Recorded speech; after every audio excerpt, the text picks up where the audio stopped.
Hey guys, this is a short video about the new Basic Fun WWE WrestleFest arcade cabinet that was released recently. This video is for anybody maybe thinking about picking it up, just kind of a regular guy's opinion on it.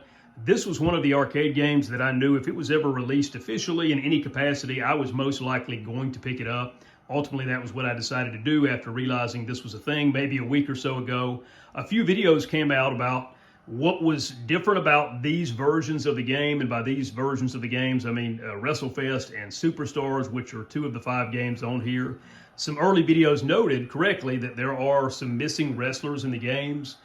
From WrestleFest, they're missing Sergeant Slaughter for licensing reasons, and the boss characters that you fight, the Legion of Doom, they're not in the game. And in Superstars, they're missing Andre the Giant, who is a boss character, and they're missing the Macho Man, who was selectable. I also heard they were missing Miss Elizabeth, but she certainly was in a cutscene in that Superstars game when I beat it in the tag team mode. So I'm not sure if she was originally maybe in another scene or what that was about, but she was at least in a cutscene. So for me, as kind of a casual player, a guy who loves WrestleFest, that was not enough to deter me from getting this game.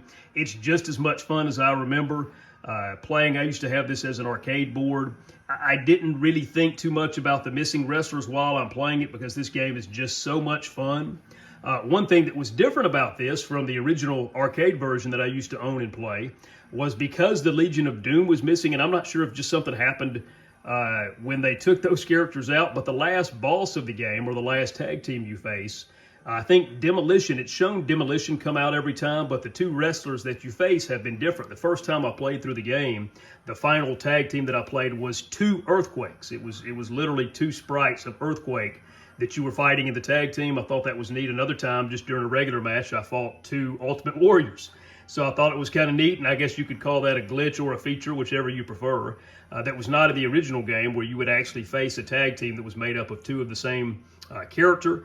But the game is really, really fun. I love a couple things about this machine in particular. You have just the 3 buttons here. I love all the room you have for your hands. A lot of the modded cabinets you might have, you have 6 or 8 buttons over here just to play a very simple 2-button game or 3-button game, which a couple of these other games on here are. So I love all the room you have.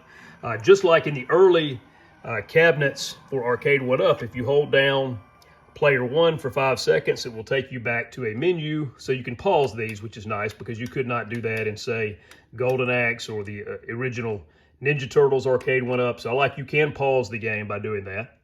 But it takes you back to a very simple menu. There is no, and this is different from most of the later Arcade 1-Up games, there is no dip switch setting, so you cannot change difficulty or lives or anything like that. Doesn't bother me any because I like just kind of getting into these games and playing, just having a good time. Obviously, the main 2 games you want here are WrestleFest and Superstars, and man, are they fun, despite the missing characters. Again, if that really bothers you, then there's a million other ways to play this. But if you don't really care that much and just want a standing cabinet to play when you're watching football like I do, or whatever else you have going on in your man room, these are the way to go. Super Dodgeball, if you never heard of that, I highly recommend this game. I have played the heck out of that game on the PC Engine. There was an arcade port of it. It is a wonderful game to try to beat once you kind of master the controls. These other 2 I haven't played very much, although I did try the Big Pro Wrestling. It's the Japan version of a game. It was called something else in the United States. It's a very early arcade game. I think once I kind of figure out the controls, I really look forward to having a good time with that one. It reminds me of Mat Mania, which is another game I have on my II Arcade. So yeah, if you're interested in an officially licensed, although it is correct to say that it's an incomplete version of the game, but if you're interested in just having a cabinet, if you're just kind of a casual wrestling guy who wants to have this cabinet in your house, then I would highly recommend the games. They're just as fun as you remember, particularly if you have 2 players. You can play co-op in Superstars and in WrestleFest. And I think WrestleFest is 4-player also. I think they're going to release a 4-player version of this later on. I didn't need one that big or want one like that. But yeah, these are great cabinets. So I hope anybody out there, if you have been interested in this cabinet, this gives you a little bit more information from just a regular guy about what you're getting with this. Thank you for taking the time to watch. I hope you have a great day, and God bless.